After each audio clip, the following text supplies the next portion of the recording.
A pergunta para todos nós nesta manhã é: o que fazer quando as nossas forças acabam?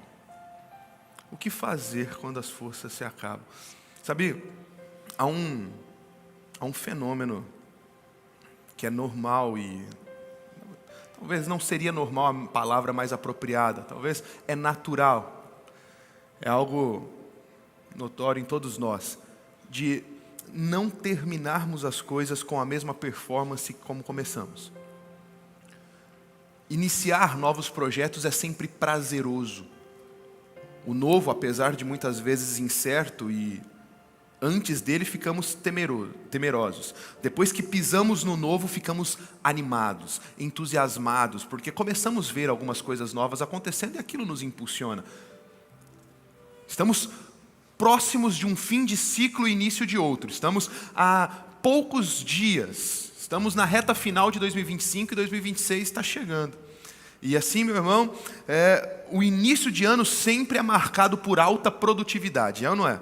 Então, você que colocou no coração de ler a Bíblia durante todo o ano, como o pastor Fabrício colocou aqui no momento da ceia, eu tenho certeza que dia 1º você vai estar lá com a tua Bíblia aberta. Você vai estar lá já, Gênesis, cumprindo a tua leitura, o teu devocional. Uau. Dia 2 então, dia 2 de janeiro é o quê? Dia Internacional da Dieta. Né? Então você que se estragou no Natal, Ano Novo, eu tenho certeza, dia 2 você vai falar assim: não, agora 2026 estou diferente. Você vai até para a academia dia 2, eu tenho certeza disso. Todo mundo começa em alto nível, os bons ciclos. Não, porque começo do ano, coloquei na cabeça, esse ano eu vou passar naquele concurso, eu vou passar naquele vestibular. Como que você já começa? Dia 1, descanso, com a família. Dia 2, já com os livros abertos, aquela alta performance, produtividade. Todo mundo é assim, gente. Todo mundo é assim. Agora vamos fazer o seguinte. Vamos olhar para o início de 2025? Eu tenho certeza que você começou da mesma forma. Não, porque esse ano vai ser diferente, eu vou cuidar da minha saúde, eu vou cuidar da alimentação, eu vou dar atenção para os meus filhos, eu vou dar uma atenção especial para minha esposa, esse ano eu vou buscar uma promoção no emprego, esse ano eu vou expandir meus negócios, eu vou expandir minha empresa, esse ano eu vou ler a Bíblia toda pela primeira vez, e talvez você fez uma série de planejamentos. E dezembro chegou, e você se encontra como? Frustrado. Porque assim como existe um fenômeno natural em iniciarmos novos projetos em alta performance, também existe um fenômeno natural de estarmos ao fim destes projetos em baixa produtividade. E talvez você se sinta mais uma vez frustrado. Ei, quantos anos já em recorrência você chega em dezembro frustrado? Frustrado porque falou que ia ler a Bíblia o ano todo, não leu. Frustrado porque falou que ia trabalhar mais para Jesus e não trabalhou. Frustrado porque ia mergulhar mais nas coisas de Deus e não fez. Frustrado porque ia passar mais tempo com os filhos e não melhorou em nada teu relacionamento. Frustrado porque ia dedicar mais tempo ao teu cônjuge, ia ter um relacionamento mais profundo e mais real, mas não. Vocês estão vivendo um momento ainda pior do que estavam no final de 2024. Frustrado porque falou que ia cuidar da saúde e chegou ao final do ano e você viu que você só perdeu tempo, só se enganou, só correu errado e não avançou em nada. E aí como que a nossa mente funciona? Como a nossa mente nos prega peças? Essa frustração, ela é revertida aonde? Em cansaço. Essa frustração é revertida aonde? Em fraquezas. E a gente chega em dezembro, parecendo este celular que está aqui no layout desta mensagem. Bateria descarregada, sem forças. E quer outra coisa ainda que a gente faz? A gente entra no modo automático no final dos ciclos. Porque uma coisa é fato. Se eu estou frustrado por não ter obtido resultados, o que eu preciso fazer para obter resultados no ano que vem? Mudar. Estou certo até aqui? Então você sabe que você precisa mudar. Mas o que a gente faz? Não, eu sei que eu preciso mudar. Eu sei que faz 3 anos que eu não atinjo as minhas metas. Eu sei que fazem 3 anos que eu só me frustro. 4, 5, 6 anos. Eu preciso mudar, mas eu vou mudar dia 7 de dezembro, pastor? Eu cheguei até aqui. Vamos levando do jeito que dá, deixa para o dia 2. Aí eu vou estar animado, aí vai ser início de ano, sabe o que vai acontecer? Você vai fazer a mesma coisa do que esse ano, do que o ano passado, do que o ano retrasado e do que os outros anos. Você vai começar bem, mas você não aprendeu a pegar impulso. Você não aprendeu a ser disciplinado. Você não aprendeu a ter resiliência. O que vai acontecer? 2026 vai ser outro ano de frustração. E quando eu digo que é natural, mas não pode ser normal, é porque Deus não te projetou para isso, sabia? Vou te provar, não é nem biblicamente. Biblicamente eu vou te mostrar daqui a pouco. Mas vamos falar sobre fisiologia, vamos falar sobre o corpo humano. Existe um fenômeno que é amplamente estudado entre a medicina esportiva, entre os entusiastas de corridas longas, maratonas, natação e etc. Corridas de ciclismo. E esse fenômeno é o segundo fôlego, o sprint final, ou second wind. O que é isso? Está aqui os nossos corredores do AC Movement, Diego Juan e toda a sua galera, para não me deixar mentir. O camarada está lá, na maratona, 42 quilômetros. De repente ele bate 30, 31, 32, 34, 35.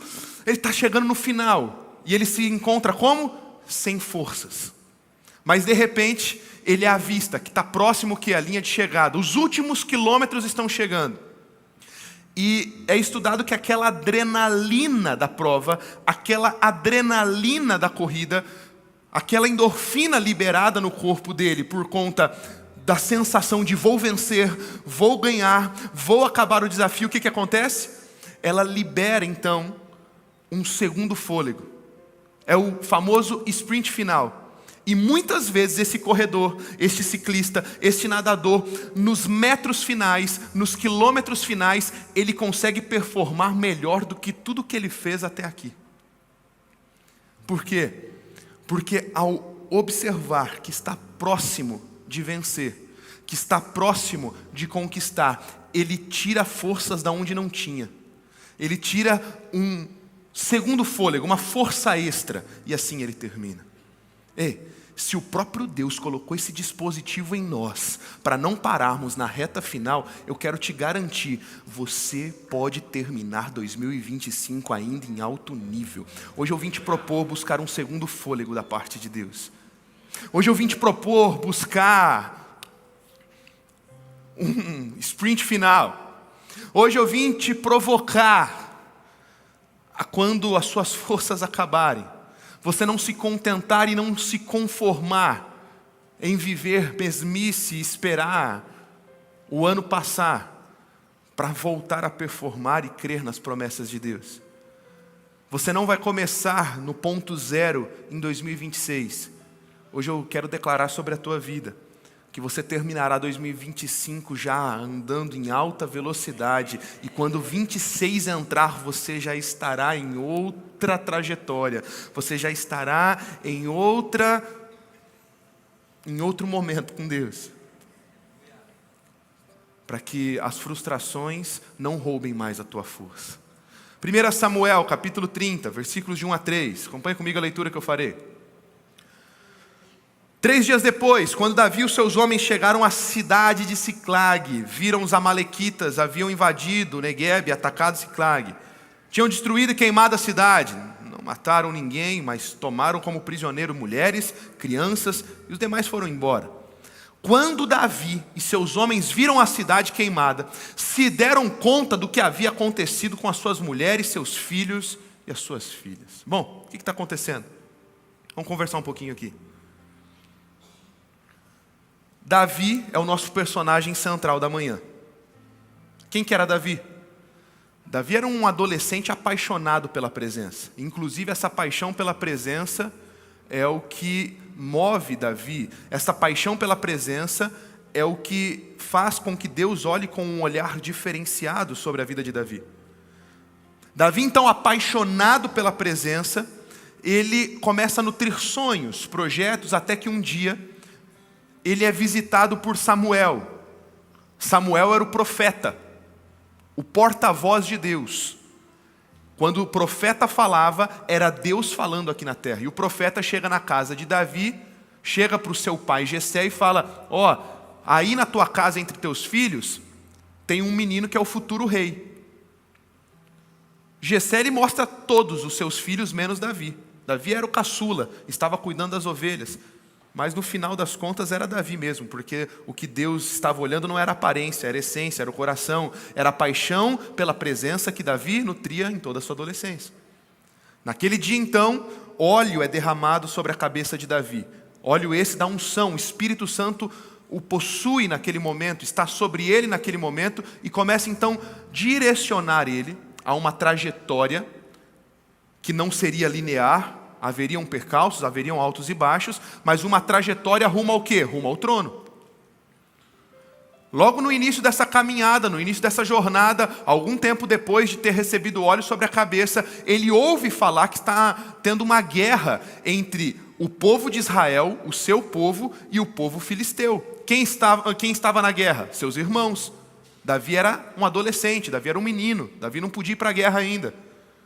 Mas ele vai levar comida para os seus irmãos. Chegando para levar comida para os seus irmãos, ele vê que está todo mundo com medo, todo mundo amedrontado. Ninguém quer lutar contra os filisteus, porque tinha um gigante chamado Golias, que estava colocando todo o exército de Israel encurralado, com medo, abatido. E o Davi fala: não, eu vou para essa batalha. Davi vai, em nome do Senhor dos Exércitos, derruba o gigante, vence o gigante. E depois que Davi vence o gigante, ele começa a ser aclamado pelo povo. O povo começa a amar Davi. Davi se torna agora um dos comandantes de batalha também de Saul. Saul dá a sua princesa, sua filha em casamento para Davi como prêmio por ter matado o gigante. E o Saul chama até o Davi de filho. Olha, para mim você é um filho. O problema é que esse mesmo Saul que chamava Davi de filho, tomado agora por ciúmes, tomado agora por medo de perder o trono, ele começa a perseguir Davi. E Davi tem que fazer o quê? Fugir. Davi foge porque o Saul está louco, o Saul está endemoniado. O Saul quer pegar o Davi à espada, quer pegar o Davi com lança. O Davi tem que fugir. Nessa fuga, ele passa por tantos lugares, por tantos percalços, e até que ele vai parar numa caverna. E nessa caverna, ele encontra 600 homens, 600 renegados, foras da lei, 600 homens que não podiam pertencer a nenhuma nação. Ninguém queria aqueles caras. Aqueles homens eram verdadeiros renegados. Bom, diante daqueles homens, meio que um acordo acontece, né? Aqueles homens eram homens de batalha, mas foras da lei, não tinham nenhuma pátria para pertencer. Davi, você tem exército? Não tenho. Bom, nós somos um exército sem comandante, então pronto. Juntou aqui a fome com a vontade de comer. Então, você é nosso general, nós somos teu exército. E Davi começa a liderar aqueles 600 homens. Bom, só que um pouco antes de tudo isso acontecer, no meio, na verdade, de toda essa confusão, Davi não está muito bem. O mesmo Davi apaixonado pela presença, o mesmo Davi que tinha um coração apaixonado por Deus, o mesmo coração que cuidava das ovelhas, que cuidava da família, o mesmo Davi que venceu o gigante Golias no poder e na autoridade do Senhor dos Exércitos, esse Davi não está muito bem. Esse Davi, ele foi raptado em uma das suas fugas de Saul pelos filisteus. Sim, os mesmos filisteus do gigante Golias. Agora eles planejam um rapto e sequestram Davi. Eles raptaram Davi, levaram para suas fortalezas, levaram para o seu palácio. E lá Davi ele fica de frente com o rei Aquis, que era o rei dos filisteus. Agora, Davi não está nada bem. Por quê? Também estava longe de Deus. Davi, ele está tão longe de Deus. Eu não tenho tempo, gente, para ler tudo, mas se a gente tivesse tempo para ler os capítulos anteriores aqui, vocês iam ficar chocados. Porque o mesmo Davi que enfrentou o gigante, o mesmo Davi que enfrentou o leão, o urso, agora, ele, em dado momento, ele fica com tanto medo do rei dos filisteus, que ele chega a fingir-se de louco, babando, espumando pela boca, como se ele fosse um louco, desvairado, só para o rei não matar ele. Esse é o nível que Davi chegou. E por que Davi chegou nesse nível? Porque por várias vezes Davi deixou de buscar a Deus. Nesta fuga de Saul, Davi foi se frustrando tanto, e é o que eu te falei, você vai se frustrando, e a hora que você vê, ó o celularzão aqui ó, no layout, sem bateria. Suas forças se acabam. E sem forças, a gente comete um grande erro. A gente para de buscar Deus. A gente para de buscar a direção dele. É o que aconteceu com Davi. E é nesse ambiente todo que Davi começa a fazer o que não deveria fazer. Fingiu-se de louco. Depois sabe o que ele fez? Gente, olha que insanidade. Davi fez uma aliança com os filisteus. Bom, se já estava ruim, agora vai piorar. Porque se antes Davi teve que se passar de louco para não morrer, agora ele pega e ele faz uma aliança com o mesmo povo que tentou matar ele um tempo atrás. Ele fala: rei Aquis, vamos fazer o seguinte. Vamos terminar bem? Eu tenho um exército, 600 homens. Vocês precisam de ajuda nas batalhas. Então vamos ficar nessa aliança. Mas uma aliança de fachada. Davi se rendeu à mentira. Por quê? Ele estava aqui num projeto dúbio. Ele fingia que estava do lado do Aquis, mas na verdade era só para ele não morrer, era só por interesse próprio. E ele fingia também para os seus soldados, para os seus 600 homens, que ele estava junto com Aquis, mas não estava. Ele mentia para todo mundo, ele mentia para os seus soldados, ele mentia para o rei Aquis. Davi se colocou num caminho muito tortuoso. Mas antes de você julgar o Davi, quantos não fazem a mesma coisa? Alianças com quem não deveriam fazer, por um sustento momentâneo. Talvez é você, que meteu os pés pelas mãos nas tuas finanças, se endividou, por um período de escassez, viu os recursos indo embora, e aí qual que é a tua salvação? Buscar o Senhor? Qual que é a tua salvação? Colocar a tua casa em ordem? Qual que é a tua salvação? Confiar nos processos? Não. Deixa eu buscar o agiota aqui, deixa eu fazer uma aliança que vai resolver o meu problema imediato. Deixa eu pegar os últimos recursos que me restaram, deixa eu jogar tudo no tigrinho aqui para ver se a roleta dá certo para mim, e eu resolvo a minha vida, eu pago todas as minhas dívidas, e aí eu começo do zero. É só para resolver meu problema. E a gente vai usando da situação que estamos para usar como desculpas para fazermos alianças com quem não deveríamos fazer para resolver os nossos problemas momentâneos, esquecendo que estamos gerando problemas ainda piores para o futuro. É o que Davi faz. Não, está tudo bem, o rei vai me ajudar, eu vou ajudar o rei, está tudo certo. Bom, mas quando você faz aliança com o inimigo ele faz teus olhos brilharem. Não, o pastor está falando que não sabe. Você está num momento difícil, você está num momento de provação, você está num momento onde tudo está perdido. Não, vem aqui, eu vou te ajudar. Os jurinhos, não, vem cá, eu só quero te ajudar. É o que o rei Aquis faz com Davi. Eu só quero te ajudar, Davi, para provar que eu quero te ajudar, porque o inimigo faz isso, tá? O inimigo ele até prova que ele quer te ajudar, te entregando algumas coisas parciais e escondendo de você as consequências daquilo. Sabe o que o rei Aquis faz? Ziclag. Toda essa cidade é tua e dos seus 600 homens. Pode ficar. Esta é a prova da nossa lealdade. Esta é a prova da nossa aliança. Davi, essa é a prova que a gente está junto. Tá bom. Davi passa a habitar Ziclag junto com seus 600 homens, mais as mulheres, crianças, rebanhos, enfim. O rei Aquis, o rei dos filisteus, ele descobre que o Saul está quase que um inválido. Quem que era o Saul? Era o rei de Israel, lembra? O que perseguiu Davi? Até aqui a gente está junto? O rei Aquis descobriu que o Saul estava muito mal, vulnerável. Teve uma ideia. O Davi já está fugindo dele.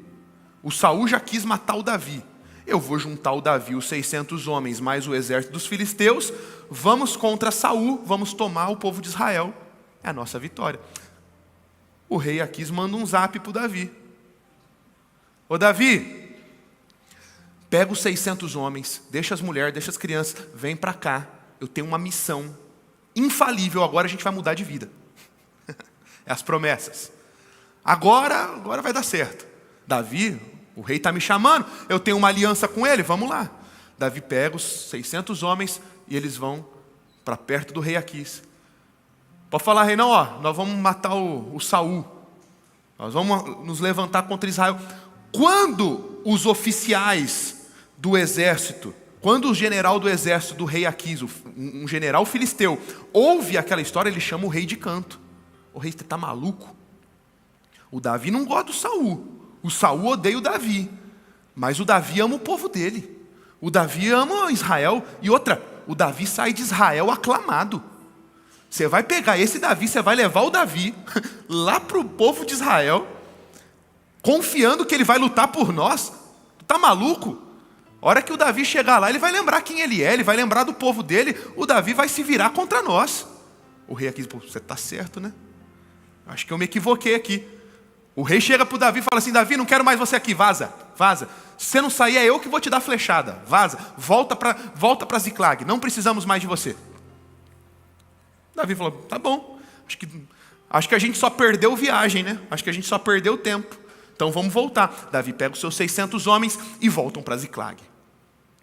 Quando Davi volta para Ziclag, eles chegam no acampamento, é o texto que nós acabamos de ler.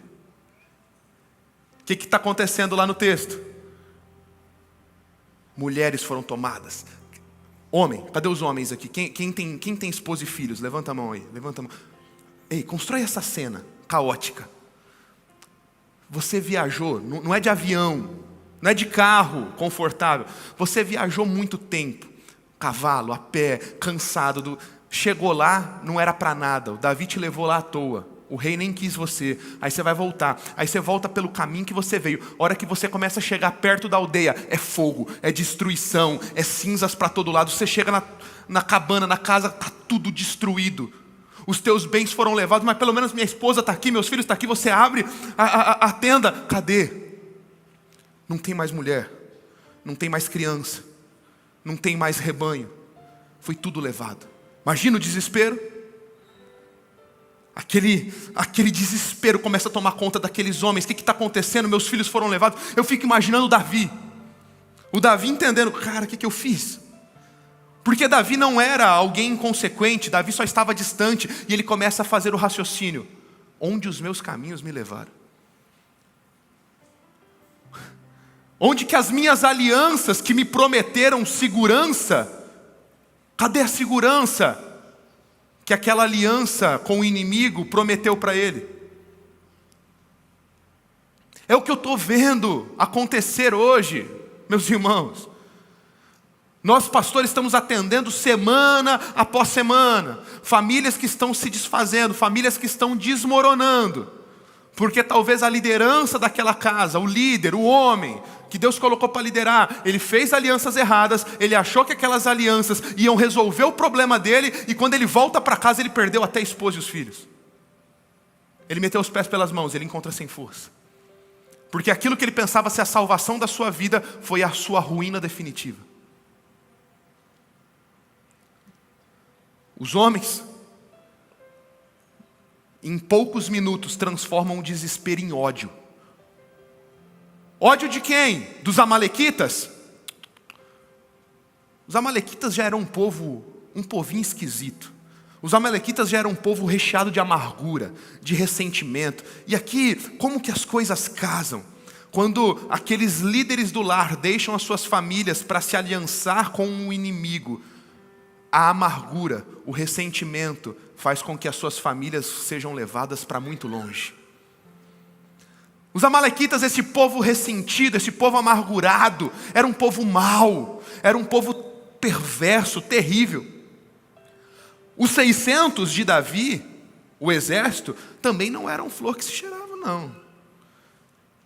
Era um povo de guerra, eles sabiam o que os amalequitas fariam com suas esposas e filhos. Crianças eram força de trabalho, esposas, mulheres, eram objetos sexuais de guerra.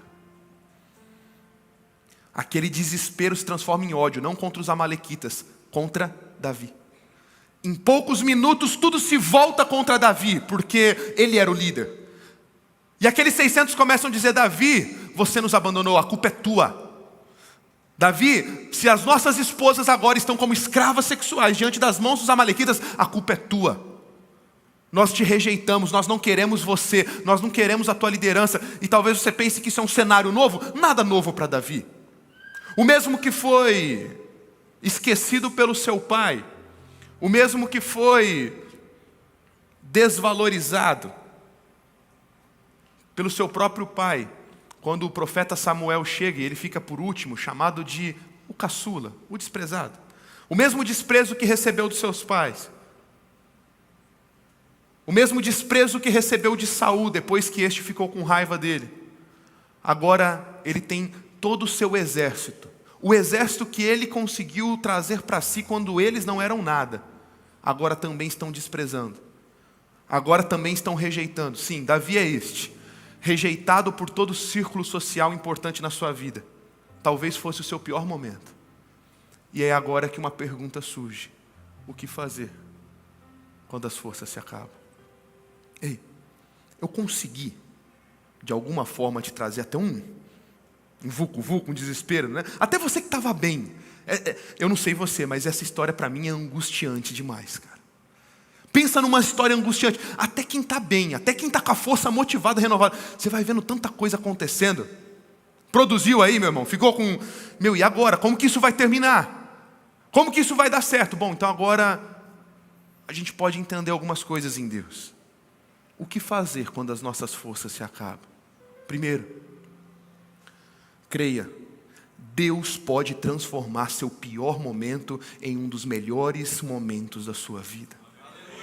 Deus pode transformar o seu pior momento em um dos melhores momentos da sua vida. Meus amigos, Deus transforma realidades. Deus transforma os piores nos melhores momentos. E a pergunta essencial é como? Enquanto 600 homens estavam se alimentando da raiva, Davi fez algo. 1 Samuel 30, versículo 6. Olha lá. 1 Samuel 30, versículo 6. Vamos ler comigo? Vamos lá? Bem fortes, de uma só voz. 1, 2, 3 e... Mas Davi encontrou forças no Senhor, o seu Deus. Pastor, isso aí é fato. Eu já sabia. Conta a novidade. Bom, que nós já sabemos, justo. Mas quantos de nós colocamos isso em prática? A verdade é que nos momentos de fragilidade, quando nos encontramos sem forças, muitas vezes procuramos todas desculpas e ajudas possíveis, menos recorremos ao Senhor. Porque muitas vezes nesses momentos de esgotamento, tudo isso já é resultado de uma frieza anterior. Você olha para Davi e veja o que Davi tinha feito. Davi estava longe dos propósitos, Davi estava longe do povo. Davi não consultava o Senhor mais em suas ações. Davi estava fazendo alianças erradas. E nós precisamos pensar nisso, porque por mais óbvio que seja, é só na companhia do Senhor que podemos ressignificar e transformar os piores momentos da nossa jornada. Sistemas de apoio nem sempre nos apoiam. Amigos nem sempre são amigos. Mas quando ninguém pode nos ajudar, nós temos que fazer o que Davi faz aqui. Davi se volta para o Senhor. Agora, 2 dicas para você que quer se voltar ao Senhor no momento de desespero. Primeiro, lembre-se dos feitos do Senhor na tua vida. Eu gosto de mergulhar na história. E eu acredito que Davi, ao ver o caldo entornar, Davi percebeu que ele tinha perdido o controle da situação. Davi percebeu que ele só estava passando por aquilo por conta de uma construção de trilha e de jornada sem o Senhor. E aqui Davi então ele é levado a trazer à memória aquilo que dava esperança. E eu consigo me imaginar na cena, eu consigo ver Davi lembrando, eu lembro do Deus que me livrou da morte do leão. Eu lembro do Deus que me livrou da morte do urso. Eu lembro do Deus que me livrou das mãos do gigante Golias. Eu lembro do Deus que me livrou da espada e da lança de Saul. O que eu estou fazendo da minha vida que eu não estou me voltando para esse Deus? Porque a verdade é que quando estamos passando por um momento difícil, às vezes temos a tendência de olhar só aquele recorte obscuro, aquele recorte difícil da caminhada de 2 semanas, 2 meses ou 2 anos de dificuldade. Esta é uma verdade. E esquecemos de olhar o todo. Talvez você tenha passado alguns meses por dias tão desafiadores, frustrações que te levaram a ter as tuas forças sugadas, as tuas energias esgotadas, e tudo que você consegue enxergar da tua história são os últimos 2 meses. Eu quero te convidar hoje a ter um leque mais amplo, abrir a tua visão e olhar para o todo da tua história, e eu tenho convicção que você verá da bondade de Deus em cada etapa da tua jornada. o Deus que te sustentou em outros milagres, o Deus que te guardou e te guiou em outros momentos que estava sem força, o Deus que te livrou em tantos momentos onde tudo parecia perdido. Esse mesmo Deus está aqui disposto a estender as mãos e te trazer de novo para um lugar de abundância e de descanso. Davi se lembrou, mas mais do que se lembrar, Davi reconheceu o seu erro. Davi reconheceu o erro por ter ficado com o coração distante. Hoje é um bom dia para você se humilhar na presença de Deus. Hoje é um bom dia para você entregar a sua vida no altar e reconhecer que está tão distante e por isso as tuas baterias estão fracas.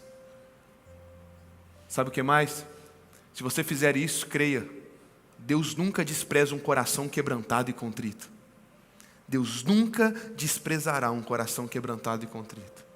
Davi, ele se volta e pergunta ao Deus: Deus, eu devo perseguir este bando de saqueadores? Perceba que até aqui Davi tentou com as suas próprias forças. Perceba que até aqui Deus não era mais consultado por Davi. Mas quando Davi se humilha, quando Davi se quebranta, Davi reconhece que ele não era nada. Então ele diz: Deus, eu não vou de novo continuar fazendo na minha própria estratégia militar. É hora de recalcular a rota, igreja. Aproveite estes últimos dias de dezembro. Por que tantas frustrações? Quais foram as alianças erradas e equivocadas que você fez? Será que não está na hora de parar, dar um reset, voltar do ponto zero e falar: Deus, eu não vou continuar de novo sem a tua mão. O que eu devo fazer? Para onde eu devo ir? Quais inimigos devo perseguir? É o que Davi diz. E quando as nossas forças se acabam e nos sentimos sós e incapazes, não merecedores da graça de Deus, é nesse momento que precisamos lembrar que a graça de Deus está sobre nós. E mesmo muitos de nós pensando: já errei tanto, agora é tarde demais. Nunca é tarde demais. O nosso Deus sempre nos dá uma segunda chance de vitória. E depois desse quebrantamento, Davi, ele passa a ouvir a orientação de Deus. Isso é importante, porque muitos até chegam no lugar e no ponto do quebrantamento, perguntam para Deus, mas estão tão acostumados em fazer da sua forma, que não ouvem e obedecem a instrução e a orientação. E esta é uma outra marca e outra dica importante para você nesta manhã. Ouça a orientação de Deus, porque o Senhor respondeu a Davi: sim, vá atrás. Certamente conseguirá recuperar tudo que foi tomado. Diga comigo: certamente. Essa palavra faz toda a diferença na resposta de Deus, porque sim, é o melhor momento para ouvir a Deus nas nossas fraquezas. O próprio apóstolo Paulo diz em 2 Coríntios 2,10: por isso que eu aceito com prazer as fraquezas e insultos, privações, perseguições e aflições que sofro por Cristo, pois quando eu sou fraco, então é que eu sou forte. Davi, recém-comissionado, ele redireciona a raiva dos homens para o inimigo.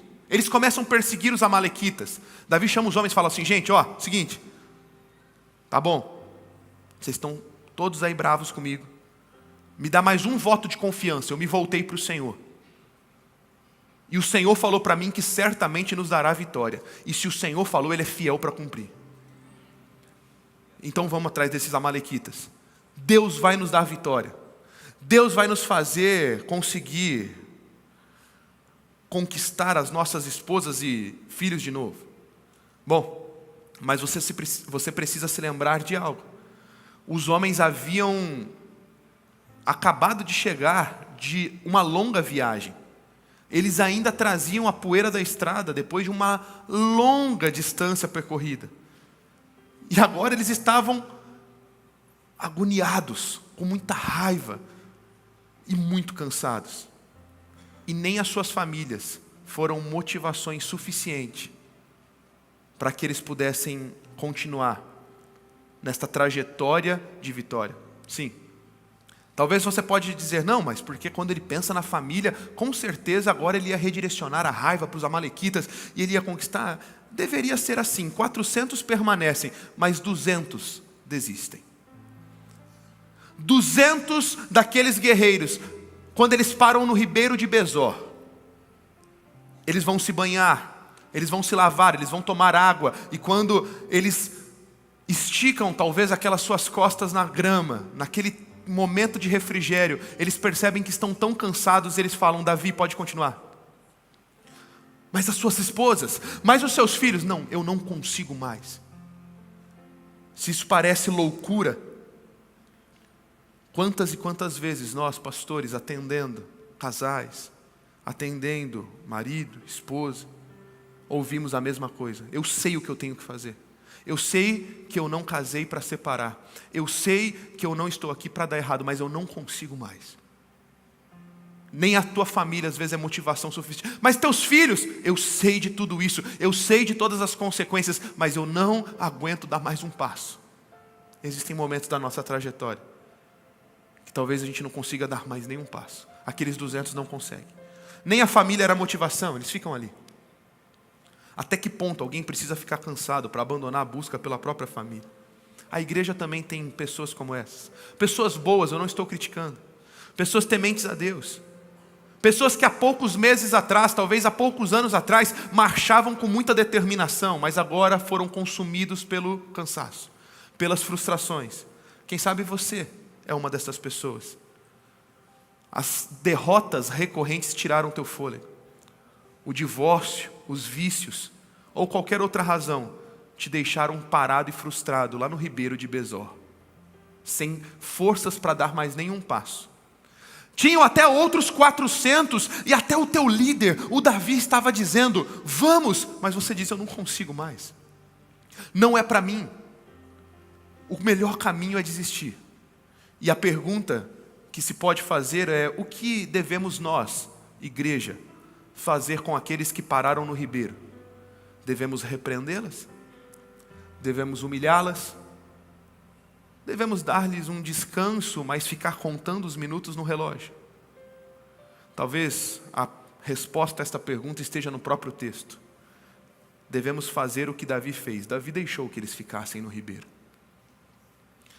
Davi, na verdade, não apenas deixou que eles ficassem no ribeiro, mas Davi dignificou, ele ressignificou aquela decisão.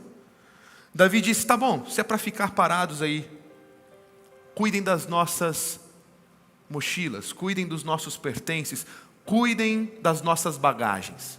Afinal, agora sem bagagens, aqueles 400 junto com Davi conseguiriam ter mais força, conseguiriam ter mais vigor, mais aceleração, e com esta aceleração conseguiriam chegar antes até os amalequitas. E aqui eu já caminhando para o final, eu trago mais duas direções para você, e a primeira é que você precisa prosseguir firmado na promessa. Prossiga firmado na promessa. Davi continuou. Talvez Davi poderia falar: Deus, tá bom, o Senhor falou que certamente me entregará, mas 200 já ficaram. Como que eu vou vencer com 400?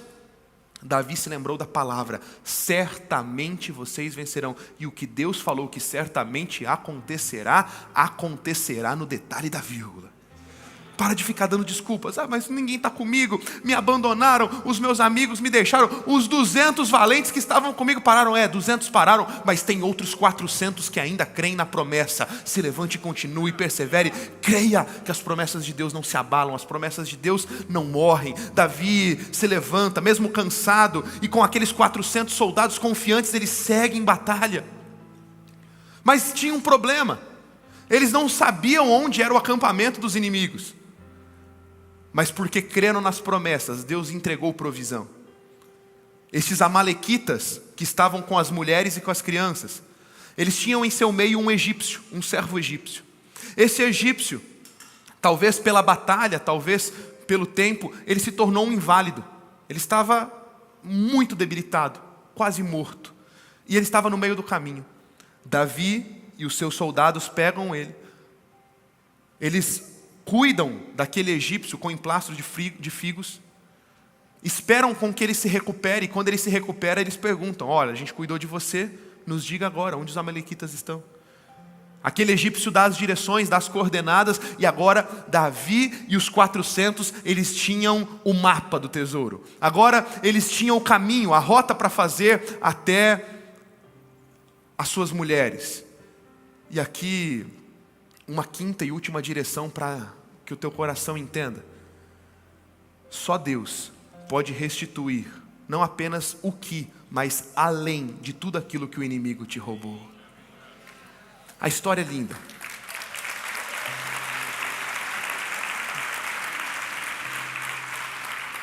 Talvez você diga, tá bom, pastor, mas e agora? Eu quero saber o final da história. Agora é o melhor.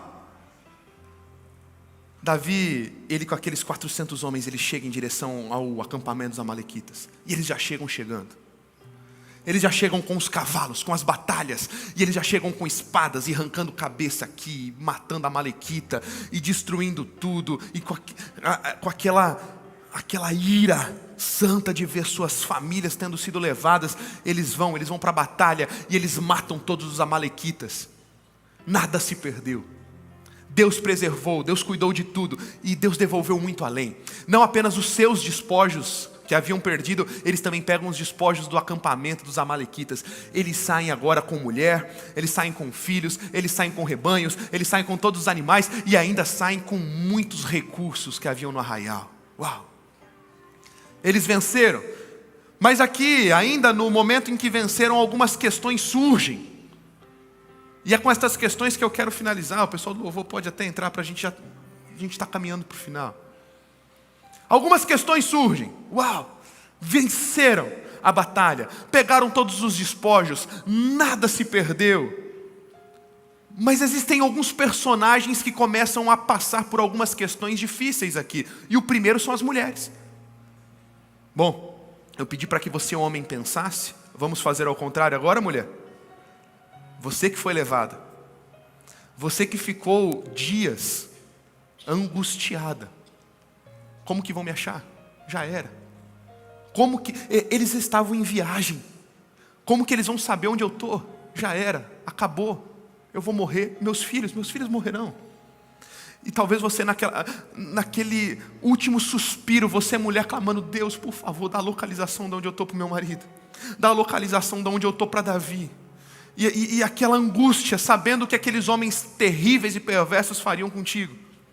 Fariam com seus filhos. E de repente, quando não tem mais esperanças, quando você já se encontrava com tudo perdido, você começa a ouvir o barulho dos cavalos, o barulho daquele exército gritando, daquele exército vindo, as espadas batendo, e de repente você começa, não sabe se sai da tenda, se fica na tenda, e aquelas cabeças rolando, e aqueles inimigos sendo destroçados, e de repente você, mulher, está aqui animada, falando assim, uau, o meu amado veio me buscar, o meu amado veio atrás de mim, o Senhor nos deu vitória, e as coisas acontecendo, e de repente passam aqueles cavalos e as mulheres são colocadas nos cavalos, nas cargas com as crianças, e eles saem daquele acampamento com toda energia, com toda disposição, com os despojos de guerra, e eles chegam no alto da colina, onde já havia segurança plena. E aqueles homens, então, eles tiram os capuzes, eles tiram os capacetes, eles tiram as armaduras de guerra. E de repente você, mulher, tudo que você quer encontrar é o teu amado. Tudo que você quer encontrar é o teu marido. Tudo que você quer encontrar é o teu salvador, o teu cavaleiro que veio buscar você com tanta intensidade. E de repente o brilho nos teus olhos vai murchando. Vai murchando, vai murchando. Porque você procura e cadê ele? Cadê o meu marido? E um dos 400 disse, teu marido não veio não. Teu marido ficou lá no ribeiro, cansado. Teu marido ficou lá. Ele não veio para te salvar não. E agora você tem mais um cenário. Mulheres decepcionadas. E é nesse momento que parece que nada vai dar certo na história. Vencemos, os amalequitas morreram. Mas agora, os 200 tinham que lidar com a frustração das mulheres e com o ódio de 400 homens que batalharam por esposas que nem suas eram. Das colinas, os 400 valentes, eles veem os outros 200 no ribeiro de Besor. E talvez o sentimento deles, parasitas. Deixaram nós lutando sozinhos, não fizeram nada, não se moveram, não se mexeram, ficaram jogados no ribeiro. Essa é a nossa mentalidade humana que sempre quer desprezar, rejeitar. E ainda eles falam para Davi, devolve as esposas dele só. Os despojos de guerra que nós conseguimos, não vamos dividir por igual. Os 400 ganham, aqueles 200 folgados, aqueles 200 que não resistiram até agora, aqueles 200 que nos deixaram lutar sozinhos, deixa eles sem nada, deixa eles a ver navios. Aqui Davi, bom, eu não sei se é muita viagem pensar sobre isso, mas afinal Jesus, ele é citado muitas vezes como o filho de Davi. Ele é da descendência profética de Davi. Davi, biblicamente, teologicamente, em muitos momentos ele assume uma tipologia de Cristo. E Davi aqui, ele toma uma atitude muito nobre, que é a mesma atitude que Jesus Cristo toma sobre mim e sobre você, e sobre qualquer um aqui que talvez estivesse cansado no ribeiro. Davi fala, não. Eles não ficaram só descansando, eles ficaram cuidando das bagagens. Nós vamos dividir por igual, todos os despojos, porque quando eles não conseguiam mais lutar, tinha um comandante e tinha um exército que lutava por eles. Pastor, o que você quer dizer com isso? Hoje eu vim te chamar para você que estava no ribeiro, parado, cansado, há alguns anos, alguns meses. Enquanto você se encontrava cansado, existia um comandante chamado Jesus Cristo, uma igreja que estava batalhando por você. Tem espaço para você na mesa, tem despojos para você. Mas eu não mereço. Nós também não merecíamos. Jesus Cristo conquistou tudo por nós, e as lutas que você não pode lutar, Jesus luta por você. Ainda tem espaço para você. Vem junto.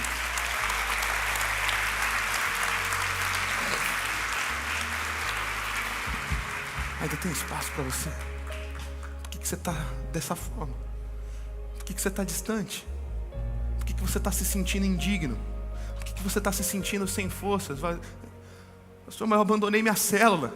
Eu liderava minha célula alguns anos atrás, eu abandonei. Eu estou vendo tanta gente crescer, multiplicar a célula, eu abandonei, não tem problema. Já descansou? Já cuidou das bagagens? Vem junto. Tem mais batalhas para a gente batalhar, não era a última, não era a única, tem mais batalhas, vem junto. Jesus lutou por você até aqui, a igreja lutou por você, a gente está estendendo a mão, vem junto que a gente tem mais coisa para fazer. Pastor, mas eu abandonei o ministério, pastor, eu fiquei ressentido com o pastor, eu fiquei ressentido com a igreja, eu fiquei traumatizado, eu fiquei tão triste, as coisas não aconteceram, não tem problema. Zerou, ficou para trás? Vem junto, porque o comandante já venceu a batalha por você. Vamos junto que tem mais guerra para a gente conquistar. Não dá para a gente continuar sem você. Não dá para a gente conquistar tudo que Deus tem para nós sem você. Você está cansado? Tome fôlego, precisamos da sua força. Você é forte, mas tem julgamento aqui dentro. Deixa o julgamento de lado, porque tem uma igreja, tem Jesus estendendo os braços para você e dizendo, vem, que tem batalha para correr, tem batalha para conquistar, tem vitórias para serem celebradas. Há despojos para você. Há despojos para você. Há muita coisa para você fazer por Jesus ainda. E você que estava cansado. E você que estava sem forças. Talvez não estava ainda no ribeiro. Talvez você não estava nem parado. Mas você estava como Davi. Sem conseguir ter perspectivas de vitórias, de lutas vencidas, porque talvez há um tempo você já não consultava o Senhor. Talvez eu estou falando com alguns que estavam realmente só esperando o ano virar. 2026 eu faço alguma coisa. 2026 eu me movimento. Não espera não. A Bíblia diz que nem por força nem por violência, mas pelo meu Espírito, diz o Senhor dos Exércitos. Há um sopro do Espírito hoje, há um fôlego, há um segundo fôlego para que você dê um sprint final em 2025 e você vai terminar este ano em alto nível, em alto nível, em alto nível. Há espaço para você. Vamos junto vencer. Fique em pé no seu lugar, igreja. Enquanto a gente canta, eu quero orar por você. Vem para cá, eu quero orar por você. Talvez você ainda não tinha parado de vez, mas estava prestes a parar. Talvez você estava, talvez não com as baterias zeradas, mas a bateria muito baixa. Motivação já não conseguia mais te levantar. E até a disciplina, que era uma marca na tua vida, já não era mais constante. O que fazer quando as forças se acabam? Recorra ao Senhor. Eu quero orar por você. Sai do teu lugar, vem aqui enquanto a gente canta. A gente vai cantar só uma vez essa canção. Nosso tempo já se foi. Vem pra cá rápido. Eu quero orar por você. Nossos intercessores vão te ungir com óleo. Nós vamos orar pela tua vida. Os nossos pastores, os nossos líderes vão passar aqui, vão orar, vão clamar. Hoje você sai daqui renovado. Hoje você sai daqui confiante. Hoje você sai daqui certo de que o Senhor não te deixa, o Senhor não te abandona, o Senhor jamais te abandonará. Vamos lá.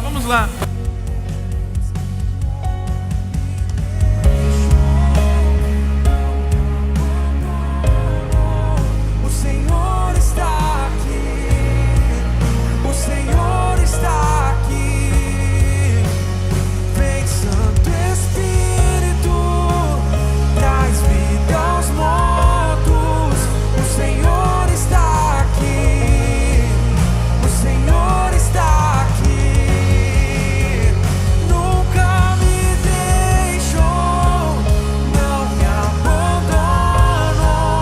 O Senhor está aqui, o Senhor está aqui.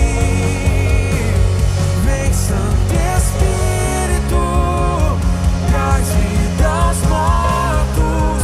O Senhor está aqui, o Senhor está aqui. Nunca me deixou, não me abandonou. O Senhor está aqui, Ele está aqui, Ele está aqui. Jesus, vem, Santo Espírito, traz vida aos mortos. O Senhor está aqui, o Senhor está aqui.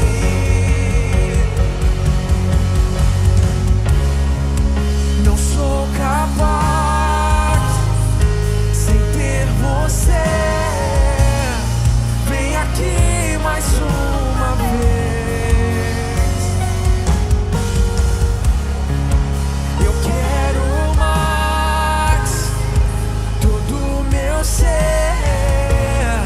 te deseja outra vez. Eu não sou capaz, Jesus, não sou capaz sem ter você.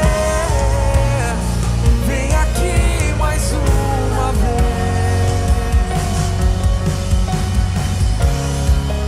Eu quero mais, todo o meu ser te deseja outra vez. Nunca me deixou, não me abandonou. O Senhor está aqui, o Senhor está aqui. Vem, Santo Espírito, traz meus mortos. O Senhor está aqui, o Senhor está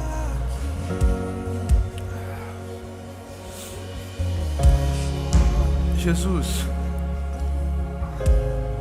obrigado porque o Senhor luta as nossas batalhas.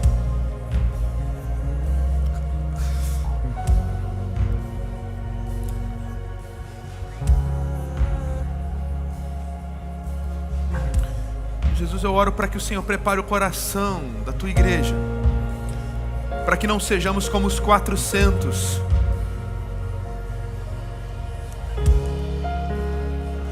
para que não sejamos como os 400 que, num tom de justiça própria, julgam a motivação daqueles que pararam e desanimaram. Se o Senhor oferece graça àqueles 200, nos ensina como igreja a oferecer a mesma graça. Nos ensina a oferecer as mesmas mãos. E hoje nós fazemos isso e continuaremos fazendo por todo o próximo ano e por toda a próxima década, até que o Senhor venha. Batalharemos para que ninguém pare. Mas se alguém parar, se alguém ficar no Ribeiro, sejam alguns dias, meses ou até alguns anos, há despojos para eles. Não é um peso lutarmos essas batalhas. Não é um peso recuperarmos aquilo que o inimigo tomou deles.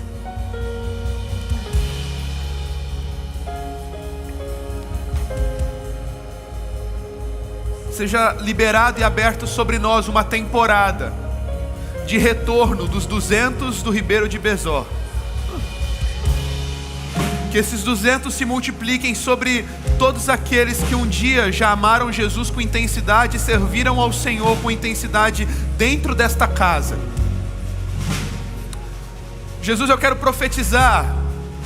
Eu consigo ver com os olhos da fé, consigo trazer à existência ótimos líderes de célula, ótimos supervisores de célula, que já trabalharam com tanta intensidade e ganharam muitas pessoas para Jesus.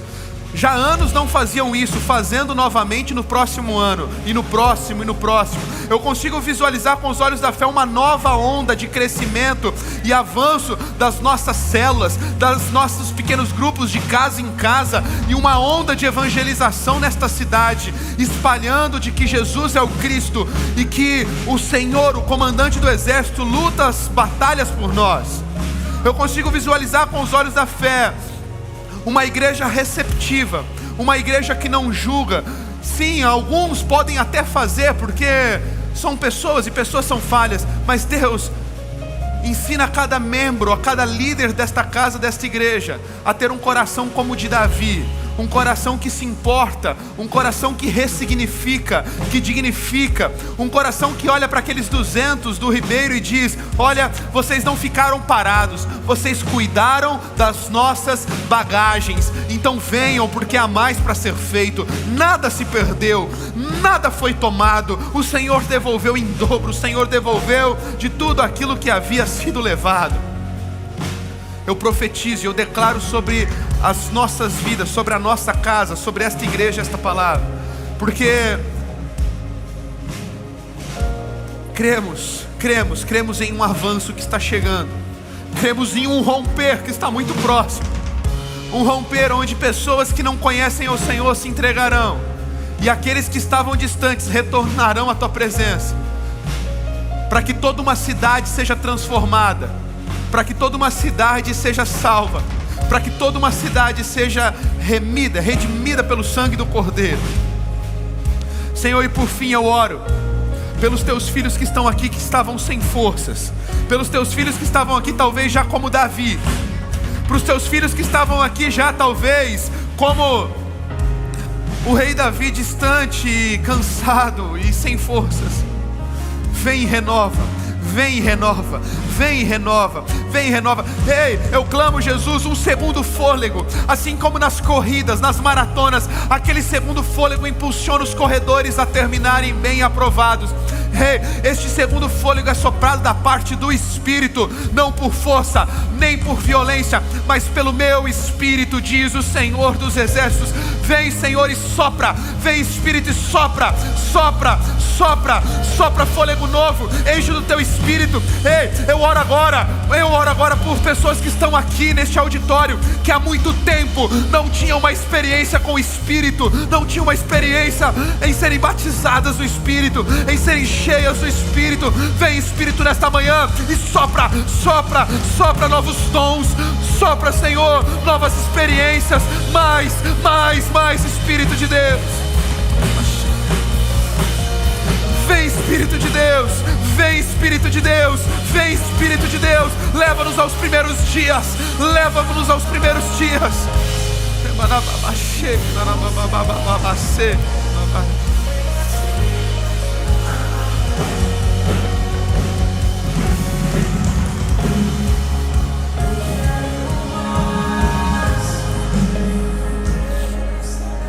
Sopra, Jesus, sopra, Espírito, sopra. Vem com renovo. Hoje um exército se levanta para guerrear. Deus, obrigado por aquilo que o Senhor fez nessa manhã. Eu já te agradeço porque à tarde, à noite, nas nossas celebrações, nas demais igrejas Amor e Cuidado ao redor do Brasil, o Senhor fará muito mais. Há uma multidão que precisa se fortalecer no Senhor neste domingo, e nós declaramos que terminaremos o ano em alto nível. Que o teu amor, Deus, Que a graça maravilhosa de Jesus, que as consolações, assim como o poder, a amizade, o renovo do Espírito Santo, seja com o teu povo hoje e para todos sempre. Amém e amém. Deus te abençoe. Até amanhã.